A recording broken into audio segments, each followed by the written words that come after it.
Aleluya. ¿Cuántos dan gloria a Dios, hermano? Qué bueno verle en la casa del Señor esta mañana, listos para abrir nuestro corazón, para que su palabra pueda hablarnos y Dios cumpla su propósito con esa palabra. Quiero invitarle a que abra su Biblia, por favor, recordándole que estamos en nuestra serie, la serie de los altares.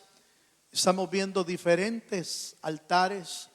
Ya vimos el altar de Noé, los altares de Jacob, el altar de Moisés. Y ahora nos toca introducirnos al altar de Elías. Cuando el fuego responde es el tema de hoy. Acompáñenme por favor a las Escrituras en el primer libro de Reyes, capítulo 18. Voy a leer desde el verso 30 al verso 38. Así que sígame en la lectura, por favor, y deje abierto ese pasaje porque vamos a estar regresando a él. Dice así la palabra del Señor. Primer libro de Reyes 18:30. Entonces dijo Elías a todo el pueblo: acercaos a mí. Y todo el pueblo se le acercó, y él arregló el altar de Jehová que estaba arruinado. Y tomó Elías 12 piedras conforme al número de las tribus de los hijos de Jacob, al cual había sido dada palabra de Jehová diciendo: Israel será tu nombre. Edificó con las piedras un altar en el nombre de Jehová, y después hizo una zanja alrededor del altar en que cupieran 2 medidas de granos. Preparó luego la leña, cortó el buey en pedazos y lo puso sobre la leña. Y dijo: llenad 4 cántaros de agua y derramadla sobre el holocausto y sobre la leña. Y dijo: haced esto, hacedlo otra vez. Y otra vez lo hicieron. Dijo aún: hacedlo la tercera vez. Y lo hicieron la tercera vez. De manera que el agua corría alrededor del altar, y también se había llenado de agua la zanja. Cuando llegó la hora de ofrecer, oiga esto, el holocausto, se acercó el profeta Elías y dijo: Jehová, Dios de Abraham, de Isaac y de Israel, sea hoy manifiesto que tú eres Dios en Israel, y que yo soy tu siervo, y que por mandato tuyo he hecho todas estas cosas. Respóndeme, Jehová, respóndeme, para que conozca este pueblo que tú, oh Jehová, eres el Dios, y que tú vuelves a ti el corazón de ellos. Entonces cayó fuego de Jehová y consumió el holocausto, la leña, las piedras y el polvo, y aún lamió el agua que estaba en la zanja. ¿Cuántos dicen amén, hermano? No hay duda que cada altar que estamos viendo está dejando en nuestra vida una rica enseñanza de cada uno de ellos. Y la historia de Elías en el Monte Carmelo y este altar para el pueblo de Israel es hermano, una historia trascendente, una historia maravillosa, porque muestra el poder de Dios sobre cualquier otro Dios. No hay Dios como nuestro Dios. ¿Cuántos dicen amén? El Señor Elías se enfrentó ahí en el Monte Carmelo, se enfrentó a 450 profetas de Baal y 400 profetas de Astarot. Y hubo ahí, en ese pasaje, en esa historia, hubo una de las más grandes victorias que el Señor mostró al pueblo de Israel. ¿Cuántos dicen amén? Pero para ponerlo un poco en contexto, es necesario ver que Israel está pasando en este tiempo un momento crítico, porque Israel se había desviado de Dios. De hecho, están en ese tiempo sufriendo un castigo de parte de Dios. ¿Cuál era el castigo, hermano? Había una gran sequía sobre toda la tierra. Elías mismo había orado a Dios para que el cielo se cerrara, y la sequía produjo una gran hambre en toda Samaria, y esa hambre había llegado hasta toda la nación de Israel.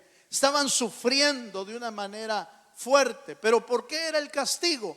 Porque Israel se había, hermano, desviado en pos de otros dioses. Ahora Israel, en lugar de hacer altar para Dios, está haciendo altares a Baal. Ahora, en lugar de Israel estar haciendo altar para el Señor del universo, ahora está haciendo altares para Astarot. Y bueno, y en ese tiempo Acab era rey de Israel, y su esposa Jezabel estaban haciendo destrozos en todo Israel, hermano. Perseguían a los profetas y los mataban. Habían hecho matazón de profetas, tanto que Elías tuvo que esconder. Cerca de 100 profetas fueron escondidos por Elías y por ayudas ahí. Y con razón, hermano, el pueblo estaba pero de cabeza. Así que de esta historia, con la ayuda del Señor, permítame compartir algunos elementos claves de esta historia, en la que Dios pueda hablarnos como le habló a Israel, que Dios pueda hablarnos a nosotros también. ¿Cuántos creen que Dios puede hablarnos? Bueno, entonces sígame por favor en la lectura. Voy a ir al primer libro de Reyes, siempre capítulo 18, verso 30. Y vamos a empezar a resaltar algunos puntos importantes. El primero que quiero hacer notorio está en el verso 30 y dice: entonces dijo Elías a todo el pueblo: acercaos a mí. Y todo el pueblo se le acercó, y él arregló el altar de Jehová, que estaba, ¿cómo dice, hermano? Arruinado. Primer elemento importante aquí. El altar de Jehová, Elías no empezó a hacer uno nuevo. Elías no estaba edificando un altar nuevo para Dios.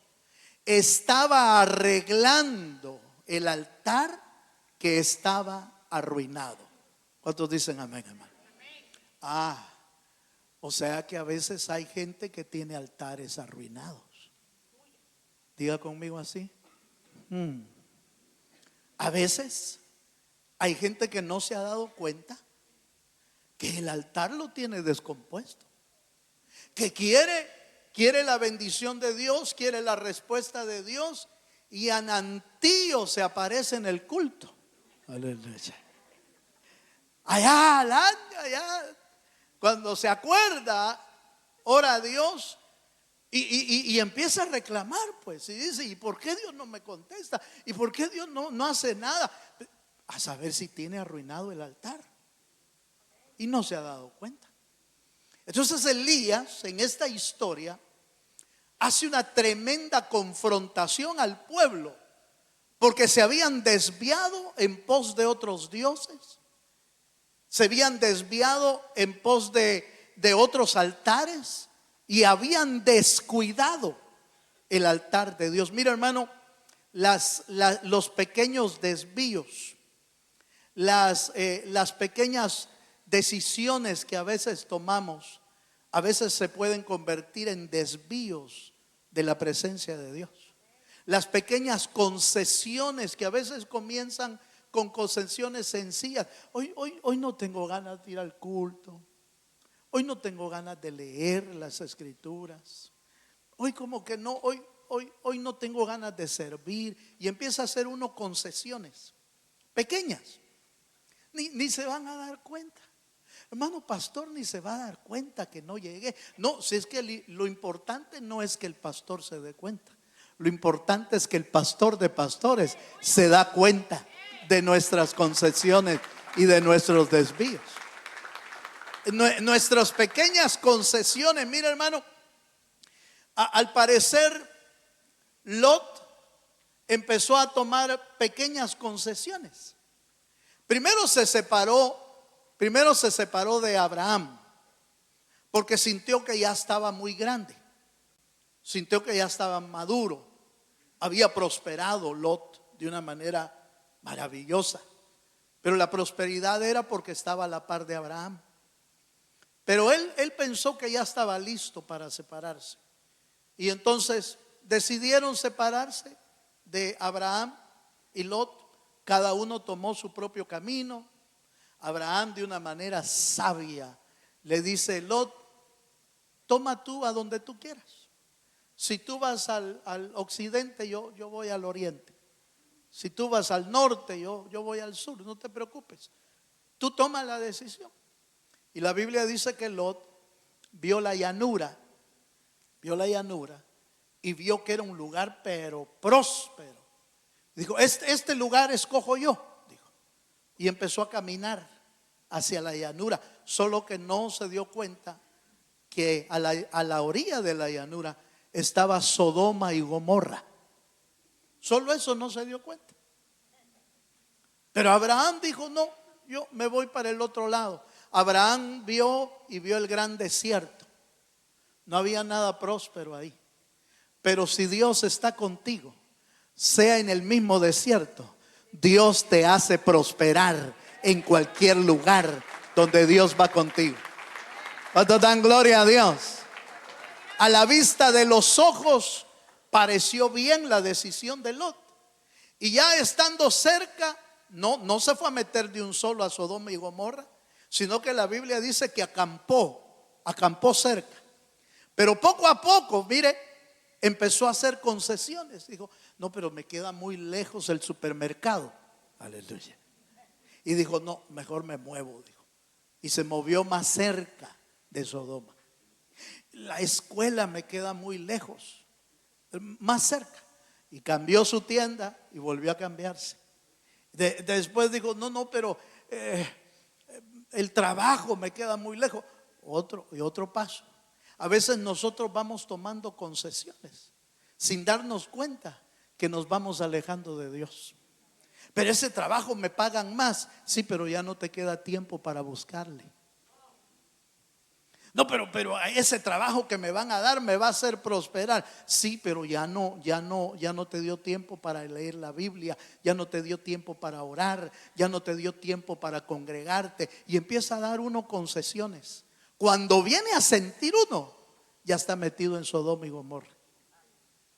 Y entonces el altar se enfría. El altar del creyente se enfría, se arruina, y la comunión con Dios se quiebra. Me estoy dando a entender, hermano. Esta mañana yo creo con todo mi corazón que hay altares que están listos para arder en la presencia de Dios. Pero estoy más que seguro que también hay altares que están medio arruinaditos. Míreme para acá, por favor. Dígale al hermano que tiene a la par, por favor, véalo a los ojos y dígale: te están hablando. Aleluya. Te están hablando. Y como buen salvadoreño, hágale así: mire, a ti también. El salvadoreño es el único que señala así. Todos señalan con la mano, pero el salvadoreño: a ti también te están hablando. Vaya, entonces dejemos que Dios hoy, hermano, arregle en nuestra vida lo que tiene que arreglar. La reparación, diría yo, la respuesta de Dios a nuestra vida va a depender de nuestro arrepentimiento. Si encontramos que nuestro altar está arruinado, el altar arruinado refleja un corazón apartado, como Israel. Estaba apartado totalmente ante el fuego.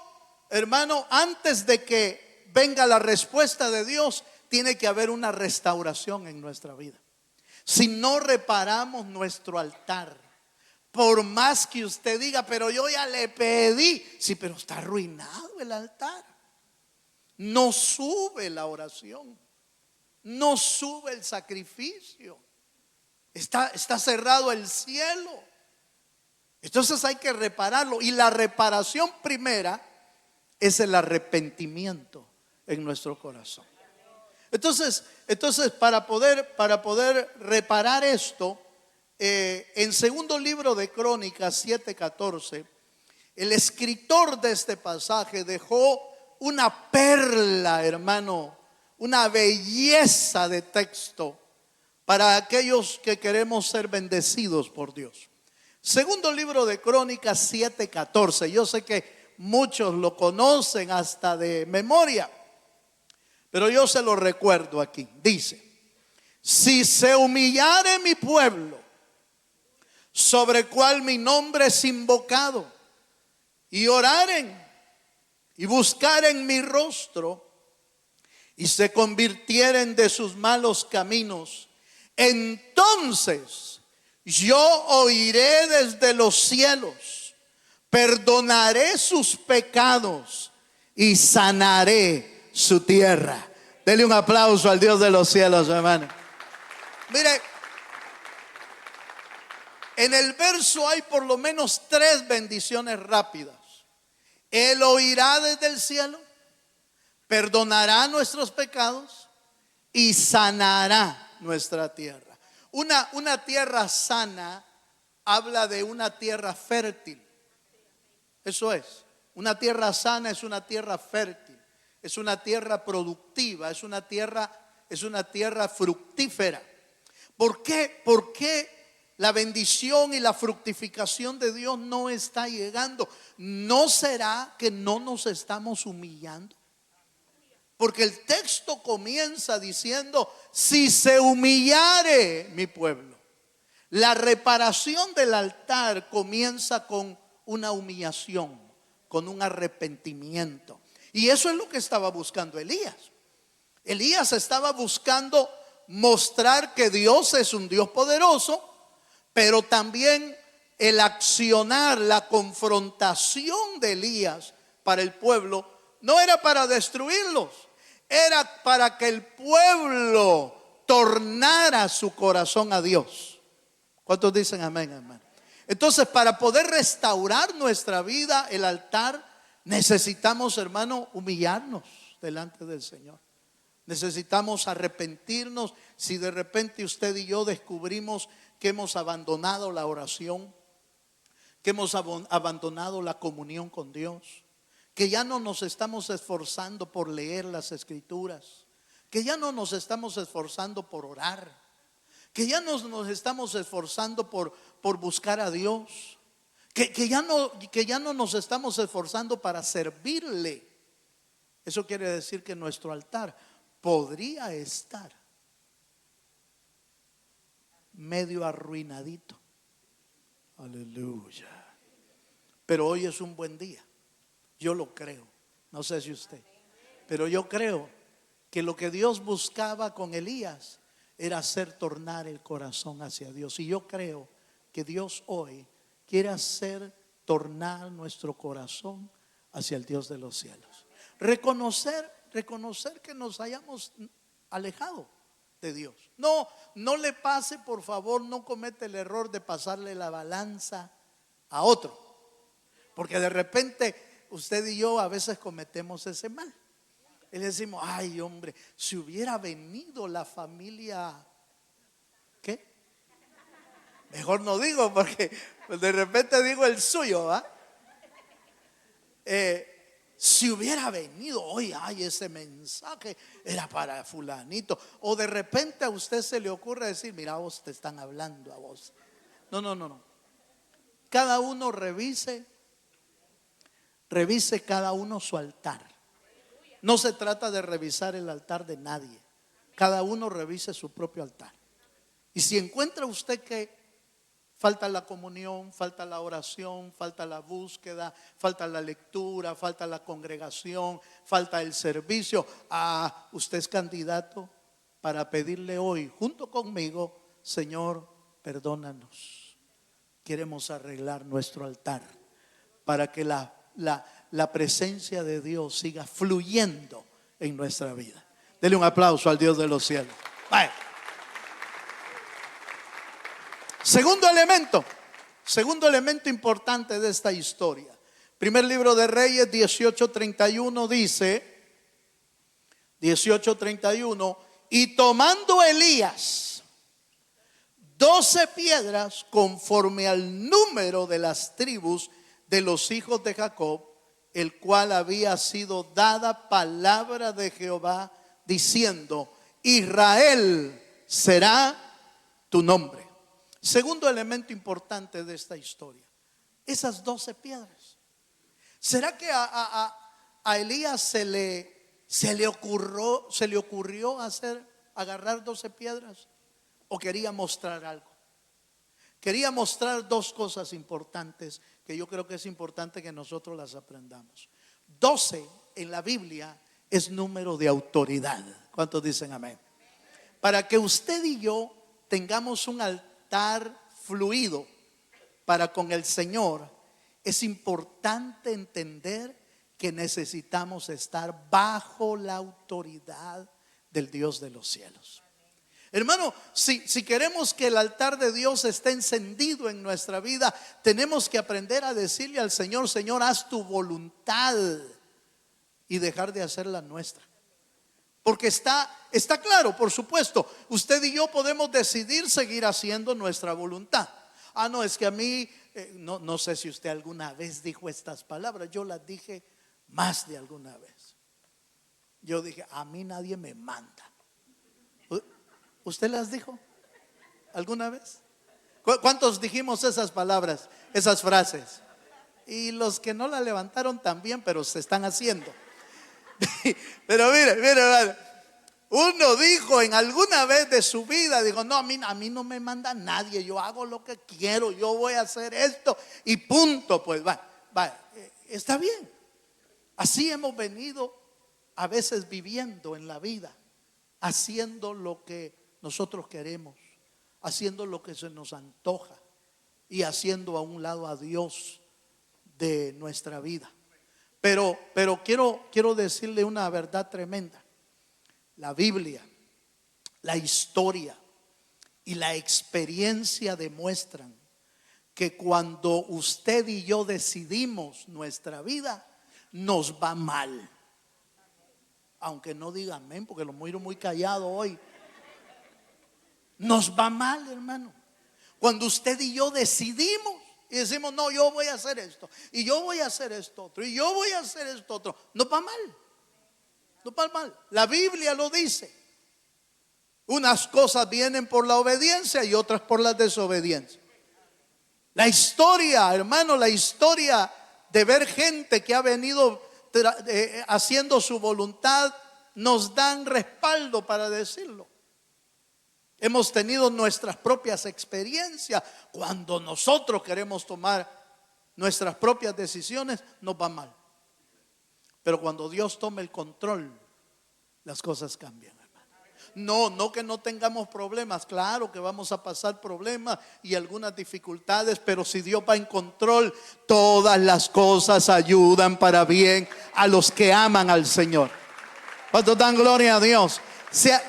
¿Cuántos pueden levantar su mano y decirle, Señor, toma el control de mi vida? ¿Puedes decirlo? Vaya. Pero eso significa que deje el volante. Suelte el volante. Que sea Dios el que lo tome. Y entonces las cosas van a empezar a funcionar.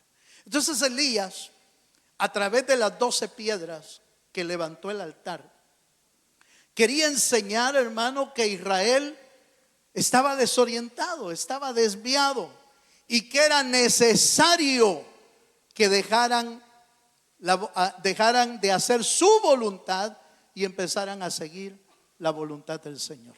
Fíjese que cuando Dios gobierna sobre nuestra vida, cuando Dios tiene su autoridad sobre nosotros, no nos va a ser fácil cumplir la voluntad de Dios, pero nos vamos a sujetar y nos vamos a someter a la voluntad de Dios. La máxima expresión de sujeción nos la dio el Señor Jesucristo allá en el huerto del Getsemaní, cuando el Señor dijo: Padre, si es posible, aparta de mí esta copa, pero no se haga mi voluntad, que se haga la tuya. ¿Cuántos quieren hacer la voluntad de Dios? Entonces la máxima expresión nos la dio, máximo ejemplo nos lo dio el Señor Jesucristo. Que Dios haga su voluntad. Mire, cuando Dios hace su voluntad en nosotros y nos habla, mire, nos va a costar, nos va a crujir los dientes, pero al final vamos a decir: Señor, no importa, yo voy a hacer tu voluntad. Oímos un mensaje acerca del perdón y le decimos al Señor: Señor, yo voy a ir a pedir perdón. Nos va a crujir los dientes, ¿cómo no? Pero si estamos bajo la autoridad de Dios, vamos a hacer su voluntad. Aunque por dentro nos estemos quebrando. Sigamos un poquito más. Pero fíjese, hermano, que las 12 piedras de las que estamos hablando hoy también representan la unidad. Porque cada piedra representaba una tribu de Israel. Pero juntas esas 12 piedras se convertían en el pueblo de Israel que Dios había llamado. Entonces, parte de nuestra restauración es volver a la unidad con Dios primero, porque se acuerda que Dios quiere nuestra unidad con Él. ¿Está de acuerdo, hermano? Dios quiere nuestra unidad con Él. Por eso usted ve que en el Evangelio de Juan, capítulo 7 me parece, aparece 7 o 17, aparece la oración sacerdotal de Jesús, donde Él está orando y le dice: Señor, así como tú y yo somos uno, Señor, que estos sean uno también. Entonces Dios quiere, en primer lugar, restaurar nuestra unidad con Él, nuestra comunión con Él. Eso representa las piedras unidas. Es, hermano, restaurar nuestra unidad. Pero oiga, ¿querrá Dios nuestra unidad en el matrimonio? Claro que sí. Claro que Dios lo quiere. Por eso la Biblia dice: y dejará el hombre a padre y a madre, se unirá a su mujer y serán una sola carne. Yo les decía a los hermanos del servicio de la mañana, yo les decía: mire, las matemáticas de Dios son un poco extrañas, porque las matemáticas humanas, 1 más 1 es 2. Así es, hermano. ¿O le da a usted otra cosa? En la matemática humana, 1 más 1 es 2. Pero en la matemática divina, en la matemática de Dios, 1 más 1 es 1. Aleluya. Entonces en el matrimonio ya no es de ser 2, es 1. Hermano, y a poco, dicen los hermanos de México, a poco. En El Salvador diría: aguanta, hermano, aguanta, que quiere que sea 1. La Biblia, Dios quiere que seamos 1. ¿Cuántos dicen amén, hermano? Dios quiere que seamos 1. Es bíblico. Es bíblico y es una verdad bíblica. Dios quiere que seamos 1 en la familia, padres e hijos siendo 1. Sí, si es una sola familia. Pero para eso tiene que haber una restauración, tiene que haber, hermano, un reparar del altar de cada uno de nosotros, para traer unidad. Primero con Dios nosotros, después en el matrimonio, después en la familia, y por supuesto pedirá Dios que seamos 1 en la iglesia. Sí, hermano, Dios quiere que la iglesia sea una iglesia unida, que tengamos un mismo sentir para Dios.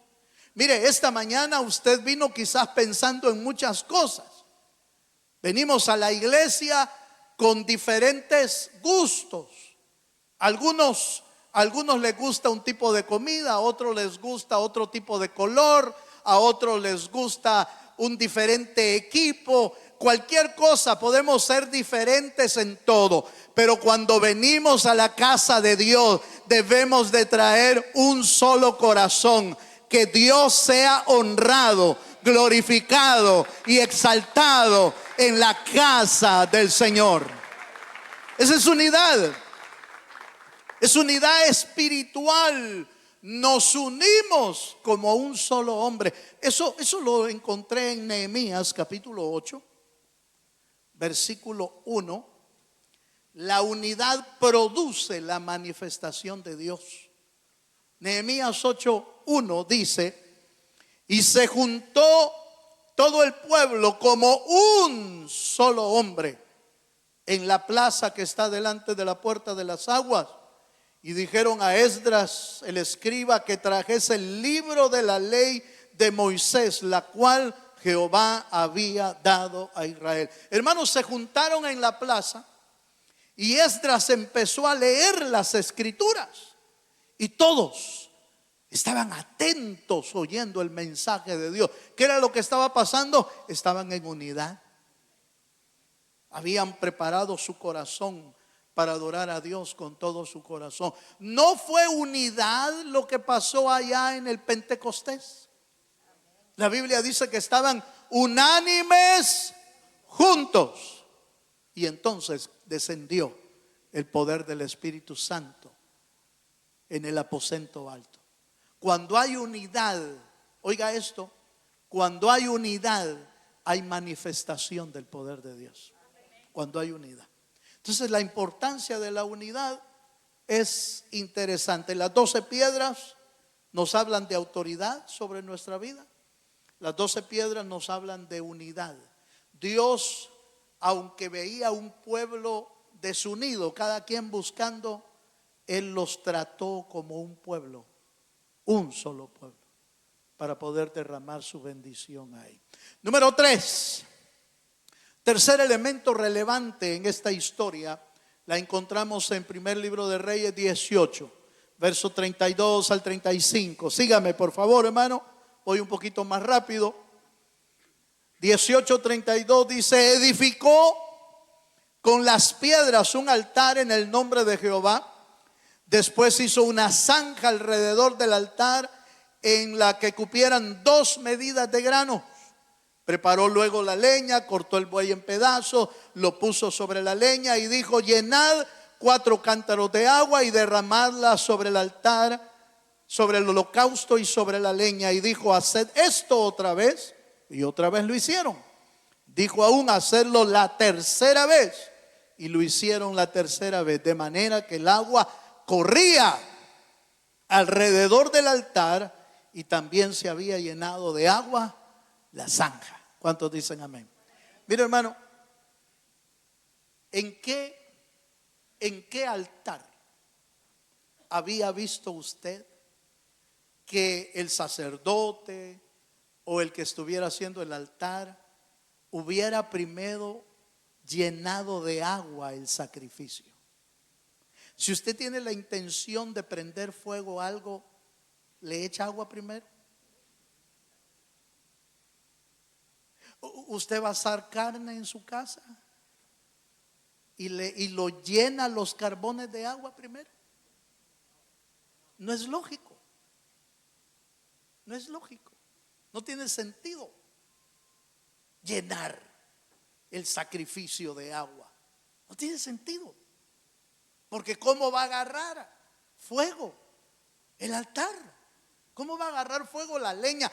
Lo hunde usted, un pedazo de leña, lo hunde primero en el agua y lo tiene un rato y después dice: voy a asar la carne. Con eso es imposible. No funciona. Yo quisiera imaginarme qué habrán pensado los profetas de Baal cuando vieron que Elías mandó a llenar de agua el altar. Yo me imagino que se vieron uno al otro y dijeron: este sí está loco. Él solo perdió ya. Porque recuerde que era una confrontación entre el profeta de Dios y los profetas de Baal. Este está loco, dijeron. Ya estuvo, que ya perdió. Ya perdió. Entonces, fíjese, hermano, que lo llena de agua y lo llena, no casualidad, porque en Dios no hay casualidades. Lo llena con 12 cántaros de agua, porque fueron 3 rondas de 4. Echó 4 cántaros y le volvió a decir: echen otras 4. Y cuando terminaron la segunda, echen otras 4. Hicieron 12 cántaros de agua. Otra vez la autoridad de Dios. ¿Cuántos dicen amén? Pero ahora está listo.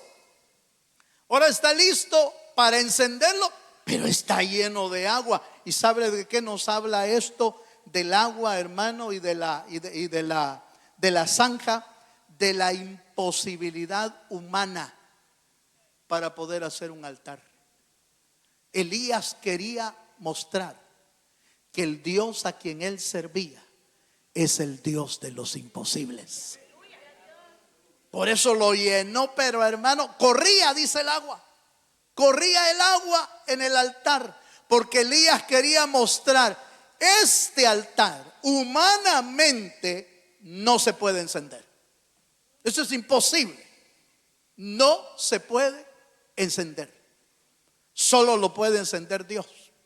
Porque el sacrificio tenía que ser consumido. Tenía que agarrar fuego. Y eso nos habla, hermano, de tener fe en el Dios de los imposibles. Lo que para los hombres es imposible, para Dios todas las cosas son posibles. ¿Cuánto dan gloria a Dios? Eso nos habla de un caminar en fe. Nosotros somos llamados a caminar en fe. Por eso dice la Escritura: el justo por la fe vivirá. Sí, es cierto, el Señor utiliza milagros, el Señor utiliza maravillas para abrir nuestros ojos y nuestro corazón. ¿Cuánta gente ha comenzado su carrera cristiana después de un milagro? Sí, el milagro sirvió para abrir nuestros ojos y nuestra atención. Pero si usted quiere caminar cada día viendo un milagro, ya se lo llevó el río, hermano. Ya se lo llevó el río. Usted no va a poder caminar así. El camino es a través de la fe. ¿Cómo no? Dios puede usar un milagro la primera vez para que usted y yo tornemos el corazón. ¿Y cuánta gente conocemos? Yo conozco mucha gente que ha dicho: hermano, yo me acerqué al Señor después de que Dios me sanó. Yo me hice cristiano después de que Dios me abrió las puertas.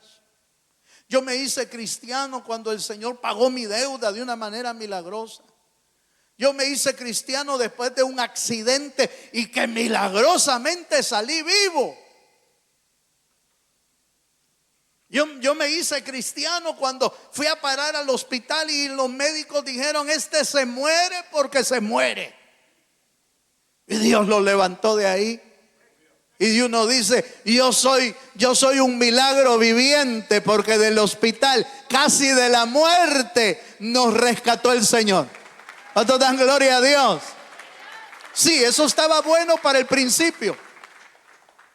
Pero Elías quería enseñar que caminar con Dios, tener una comunión con Dios, es por fe.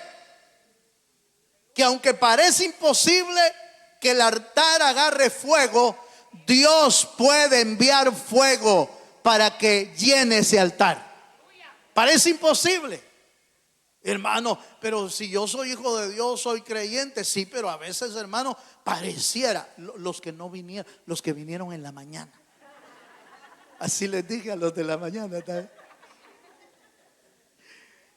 A veces hay unos creyentes tan incrédulos, hermano, pero incrédulos. Y uno decía: hermano, será. No, y no entre los apóstoles había un incrédulo, ¿o no? Había un Tomás. Cuando vio al Señor, Le dijo: Señor, ¿serás tú? Hasta no ver cuando le llevaron la noticia, ¿va? Cuando le llevaron la noticia que Cristo había resucitado, Tomás dijo: hasta no ver. ¿Qué dijo? ¿Será usted así? Míreme para acá, por favor. Quizás hoy Dios te quiere enseñar de que la vida cristiana no es ir viendo. La vida cristiana es de ir con fe, caminando por fe. No ves nada, sí, pero cree en Dios, que Dios te va a abrir puertas. No ves un buen diagnóstico médico, sí, pero cree en Dios, Dios te puede sanar. Pero no veo negocio, hermano, ya Houston está teniendo tantos problemas económicos, yo quizás me muevo. Abraham se fue al desierto, pero se fue con Dios. Donde estés, si Dios está contigo, Dios te hará prosperar en cualquier desierto que te encuentres. ¿Cuántos dan gloria a Dios? La fe verdadera no le teme a lo imposible. La fe verdadera cree en Dios. Y aunque parezca imposible, Dios es el Dios de lo imposible. Necesitamos aprender a creer en el Señor. Cuarto elemento relevante. Primer libro de Reyes, capítulo 18, verso 36 al 37. Acompáñame ahí, por favor.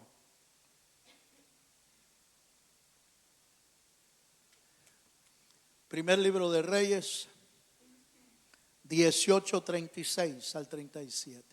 Cuando llegó la hora de ofrecer holocaustos, se acercó el profeta Elías y dijo: Jehová, Dios de Abraham, de Isaac. Oiga, esta parte me encanta, fíjese, hermano, porque no lo había notado yo. Casi siempre las oraciones de los patriarcas era el Dios de Abraham, el Dios de ¿quién? El Dios de Isaac y el Dios de Jacob. Pero aquí cambia la oración. El Dios de Abraham, el Dios de Isaac y el Dios de Israel. Porque ya lo habían cambiado a Jacob. Lo habían cambiado. Sea hoy manifiesto que tú eres Dios en Israel y que yo soy tu siervo. Y que por mandato tuyo he hecho todas estas cosas. Respóndeme, Jehová, respóndeme, para que conozca este pueblo que tú, oh Jehová, eres el Dios, y que tú vuelves a ti el corazón de ellos. ¿Cuántos dicen amén?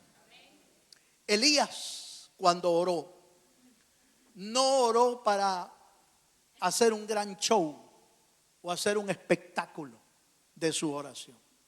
Elías oró para que Dios fuera glorificado. Mire, los profetas, ya había pasado la oportunidad de los profetas, y cuando aquellos oraban, mira, hermano, hacían un gran espectáculo.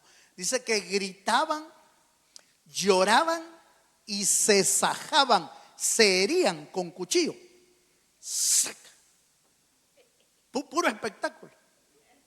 Puro espectáculo. Y se rajaban los profetas de Baal. Se rajaban, hermano, pensando que Dios los iba a oír de esa manera. Pero la verdadera forma para que Dios te oiga es traer un corazón contrito y humillado. No buscar tu propia gloria, buscar la gloria del Señor. ¿Cuántos dicen amén, amén? Entonces Elías empieza a orar y ora no para hacer un espectáculo. Buscó la gloria de Dios, no la de él. La verdadera oración, oiga esto, la verdadera oración se alinea a los planes de Dios.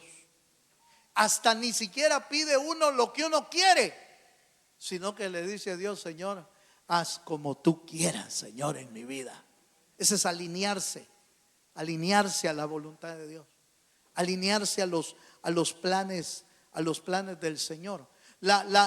Lo que buscaba Elías no era, hermano, que Elías fuera conocido. Lo que buscaba Elías es que Dios fuera conocido en medio de todo el pueblo. Señor, oro para que este pueblo conozca que hay un Dios en Israel. ¿Cuántos dicen amén, hermano? En Deuteronomio encontramos un pasaje lindo. Yo ya casi voy terminando. Deuteronomio 4:39 dice: aprende pues hoy y reflexiona en tu corazón que Jehová es Dios de arriba en el cielo y abajo en la tierra. Y no hay, ¿qué, hermano? Otro. Aquí hay, no me puedo extender en el pasaje, pero hay tres cosas interesantes. Es Dios en el cielo, pero también es Dios en la tierra. A veces nosotros creemos que Dios está allá arriba, está en lo lejos, y que no nos va a oír, que no nos pone atención, que se olvidó de nosotros. Pero el texto dice: aprende pues. Y yo espero con todo mi corazón que el Señor pueda enseñarnos esta verdad. Dios es Dios de arriba en el cielo, pero también es Dios de aquí abajo. ¿Cuántos dicen amén? Y que usted y yo debemos aprender que no hay otro como nuestro Dios. La oración de Elías nos enseña, hermano, que nuestra oración no debe de buscar impresionar a nadie, sino glorificar a Dios, porque glorificar a Dios trae bendición y transformación sobre nuestra vida. Vamos a ver un último elemento. Primer libro de Reyes 18:38. Veamos la respuesta de Dios. La respuesta de Dios fue asombrosa, por supuesto. Claro que fue asombroso, porque nuestro Dios es asombroso. Fue poderoso porque nuestro Dios es poderoso. Primer libro de Reyes 18:38 dice: entonces cayó fuego de Jehová y consumió el holocausto, la leña, las piedras y el polvo, y aún lamió el agua que estaba en la zanja. Viéndolo todo el pueblo, oiga esto, viéndolo todo el pueblo, se postraron y dijeron: Jehová es el Dios, Jehová es el Dios. Hermano, qué maravilla que la respuesta de Dios, el fuego de Dios que descendió, hizo tornar el corazón del pueblo hacia el Señor.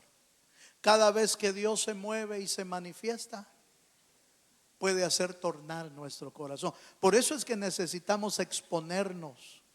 Cada vez que podamos, expongámonos a la presencia de Dios, hermano. Cada vez que podamos, levantemos un altar. Porque ese altar que levantemos puede ser la oportunidad para que Dios derrame de su fuego.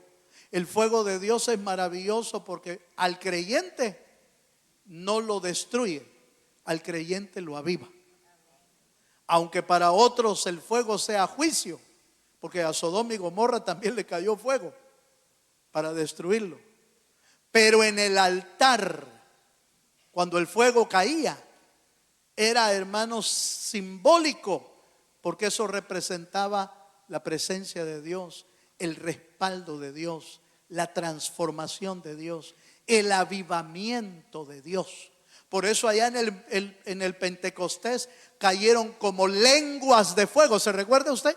Cayeron lenguas de fuego en ese altar.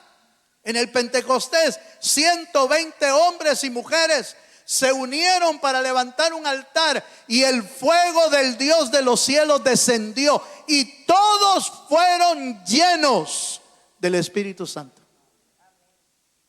Entonces el fuego de Dios en la vida del creyente aviva, transforma, cambia. ¿Por qué? Porque el fuego destruye las cosas que no están bien para Dios, pero aviva nuestra alma y nuestro espíritu para el Señor. ¿Cuántos dicen amén, amén? Le muestro un ejemplo más de esto. En primer libro de Crónicas 21:26.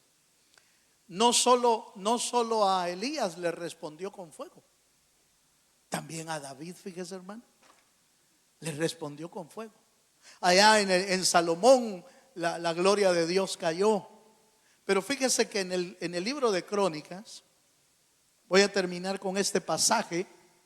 Primer libro de Crónicas 21:26 dice: y edificó allí un altar a Jehová, en el que ofreció holocaustos y ofrendas de paz. E invocó a Jehová, quien le respondió. ¿Cómo le respondió, hermano? Por fuego. Oiga, le respondió por fuego desde los cielos en el altar del holocausto.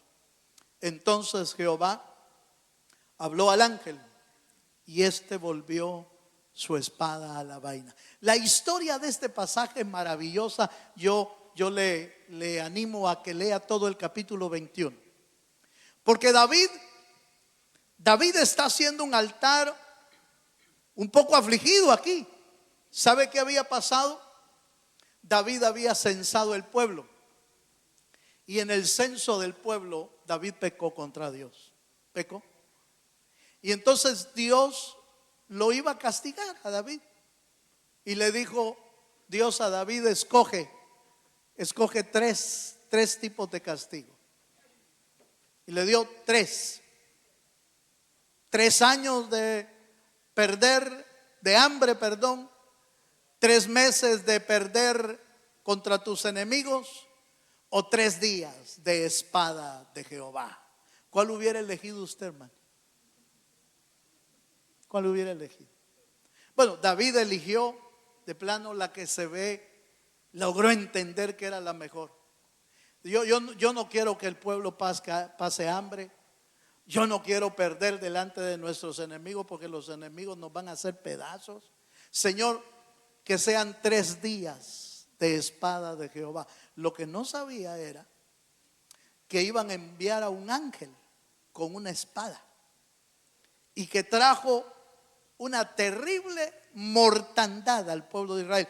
No confirmé cuántos eran. 70,000.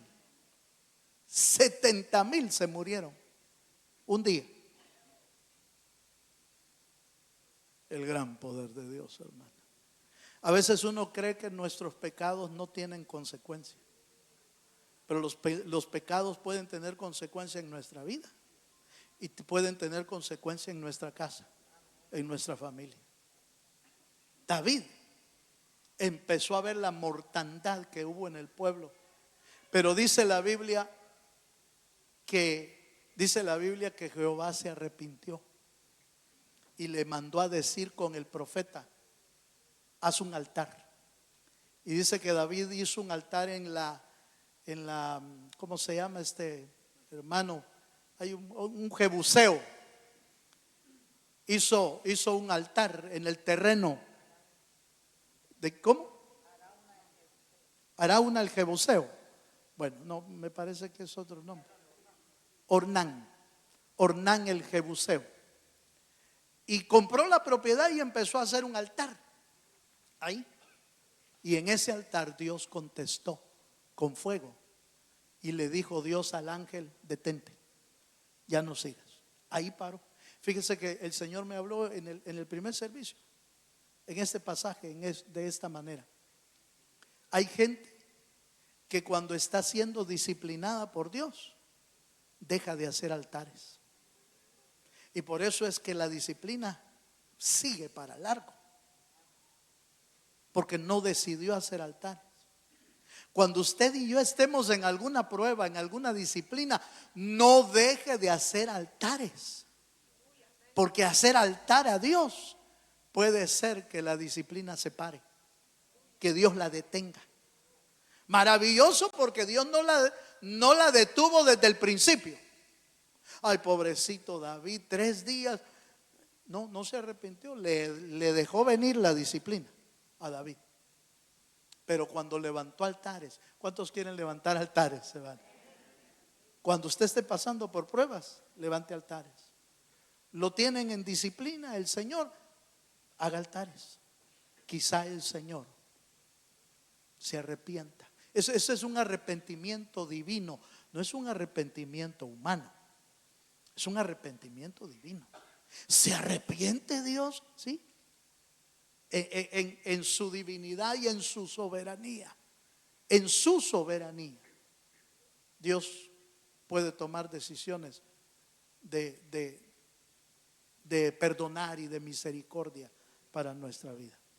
Pero es necesario aprender a levantar altares. Yo voy a terminar. Cuando Dios responde, Él transforma vidas. Cuando Dios responde, el resultado es que nos volvemos hacia Él en adoración, en búsqueda al Dios de los cielos. Le voy a invitar a que se ponga de pie, porque hoy es una buena mañana para examinar nuestro altar. No examine el altar de nadie, su propio altar. Busquemos examinar nuestro propio altar. Y qué mejor que para hacer ese examen también le permitamos al Señor que nos bendiga con la cena del Señor, donde usted y yo podemos reconocer si hemos fallado, si hemos faltado. Hoy sería una buena mañana para restaurar el altar si nos hemos alejado de Dios. Oramos al Señor. Padre, oramos pidiéndote que bendigas el pan y la copa que hoy vamos a participar. Bendice la vida de cada uno de tus hijos, que a través de estos elementos un espíritu de arrepentimiento venga sobre nosotros y nos haga poner a cuentas contigo. Queremos reparar el altar, Señor. Queremos que nuestra vida tenga comunión contigo siempre. Y si nos hemos alejado de ti, hoy es una buena mañana para volvernos a tu presencia. Padre, bendice el pan y la copa, santifícalo para el uso santo. Y tu pueblo y yo, Señor, encontremos en ti el perdón, la restauración, la transformación de vida. En el nombre de Jesús lo pedimos todo. Pueden pasar, mis hermanos diáconos, mientras entonamos un canto para el Señor. Vengo a ti, guíame, santifícame en ti. Yo quiero andar en tu verdad. Si usted ya recibió a Cristo en el corazón, usted puede participar de la cena del Señor. Si todavía no lo ha invitado, invítelo. Dígale: Señor, yo soy un pecador y te necesito en mi corazón. Sálvame, perdóname, liberta mi vida. Entra a mi corazón, oh Salvador del mundo. Escucha y perdona Aleluya. mi rebelión. Sana nuestra tierra. Sana nuestra tierra. Vengo a ti, guíame, santifícame en ti.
Aleluya. la tierra.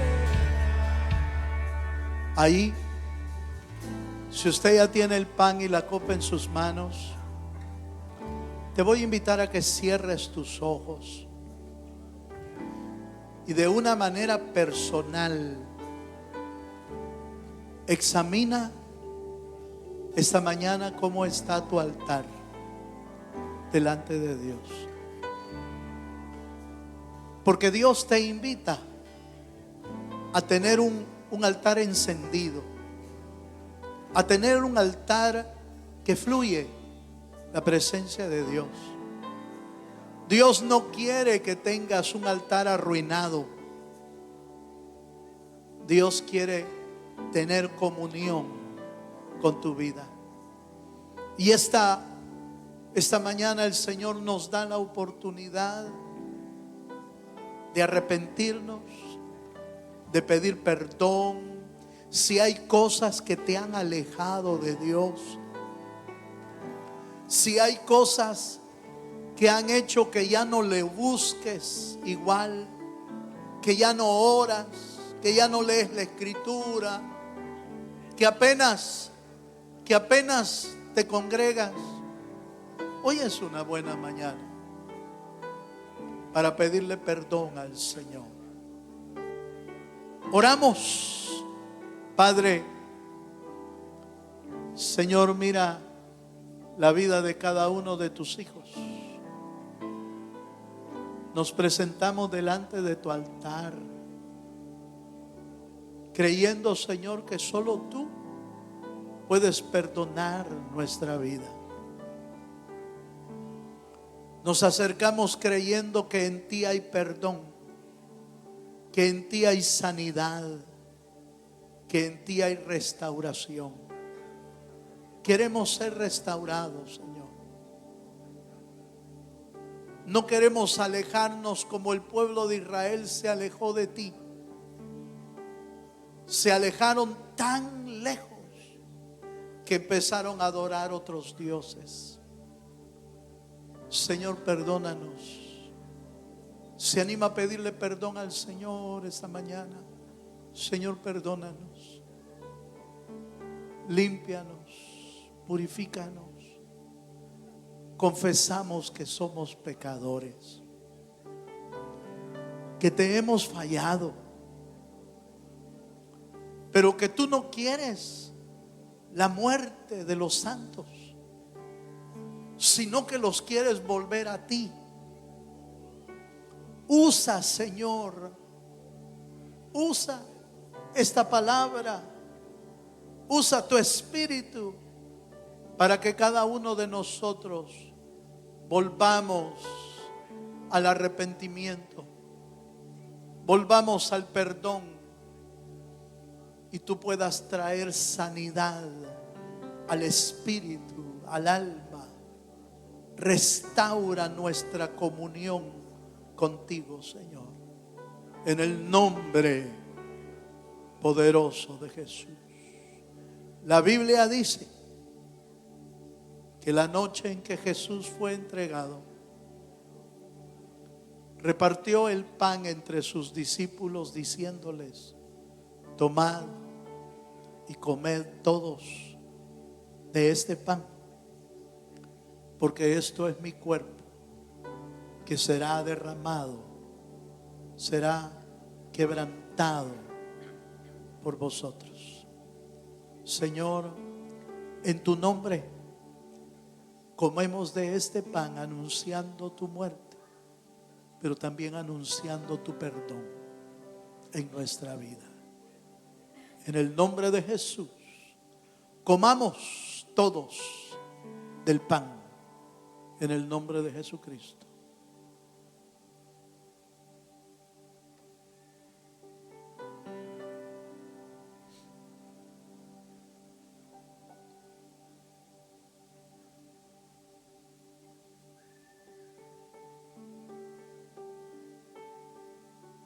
Aleluya. Tomando luego la copa, la repartió entre sus discípulos diciendo: tomad y bebed todos de esta copa, porque esto es mi sangre que será derramado por vosotros.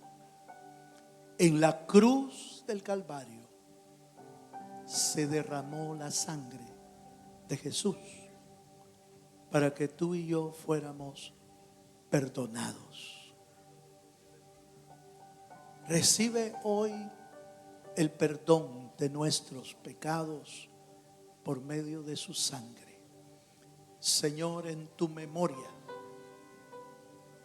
anunciamos tu muerte, tu resurrección y tu venida a la tierra. En el nombre de Jesús, bebamos todos de la copa. En el nombre de Jesús.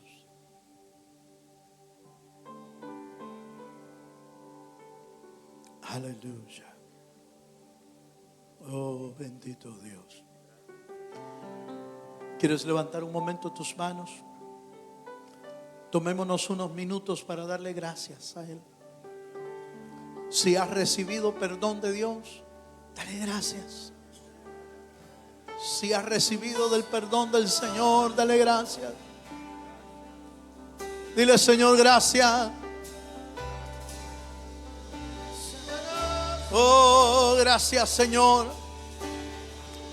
Te damos gracias. Gracias, Señor.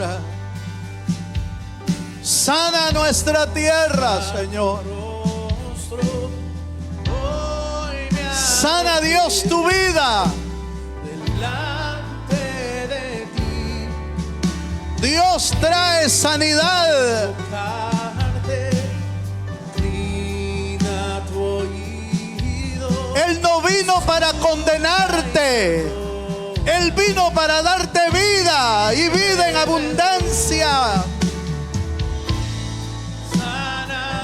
Él vino para traerte sanidad, traer restauración. Sana nuestra tierra. Aleluya. Trae sanidad. Buscar tu rostro. Oh, sí, Señor. Delante de ti. Vengo a invocarte. Inclina tu oído, escucha y perdona mi rebelión. Sana nuestra tierra.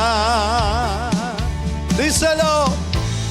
Sana nuestra Tierra. Oh, sí, Señor, sana.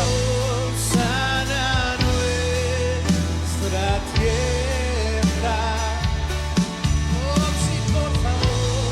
Sana nuestra tierra. Eso es. Quiero humillarme. Buscar tu rostro.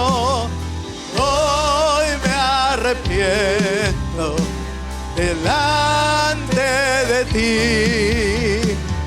Vengo a invocarte. Inclina tu oído, escucha y perdona mi rebelión. Sana nuestra tierra. Sana nuestra. Gracias, Señor, gracias. Gracias, Señor. Sana nuestra tierra. Ese es nuestro clamor, Señor. Sana nuestra Tierra. aleluya. Señor, sana nuestra tierra. Sana nuestra tierra.